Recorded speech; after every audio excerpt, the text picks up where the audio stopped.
রিজিক বৃদ্ধির জন্য কিছু আমল আছে, তার মধ্যে শ্রেষ্ঠ আমল হচ্ছে নামাজ, এর সাথে চাশতের নামাজ পড়া।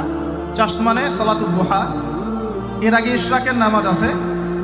রিজিক বৃদ্ধির জন্য আত্মীয়তার সম্পর্ক বজায় রাখতে হয়, আত্মীয়তার সম্পর্ক বজায় রাখলে রিজিক প্রশস্ত হবে। বেশি বেশি যে আল্লাহ জিকির করে এবং কোরআন তেলাওয়াত করে তার রিজিক বাড়ে আলহামদুলিল্লাহ, এবং যে আল্লাহর রাস্তায় খরচ করে তার রিজিক বাড়ে। এই রিজিক বাড়ার কিছু পলিসি আছে। সবচেয়ে শ্রেষ্ঠটা হচ্ছে নামাজ, আল্লাহর জিকির তেলাওয়াত, এরপর আমলের মধ্যে আত্মীয়তার সম্পর্ক বজায় রাখে। নবীজি বলছেন কেউ যদি চায় যে তার রিজিকটা লম্বা হোক, হায়াতটা লম্বা হোক, সে যেন আত্মীয়তার সম্পর্ক বজায় রাখে। আত্মীয়তার সম্পর্ক এখন আস্তে আস্তে নষ্ট হয়ে যাচ্ছে না?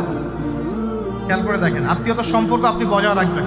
মনে রাখবেন, আমি বারবার একটা কথা বলেছি আপনাদের ওয়াজ মাহফিলে, যে পৃথিবীতে যে কাজই করবেন আল্লাহর সন্তুষ্টির জন্য করবেন।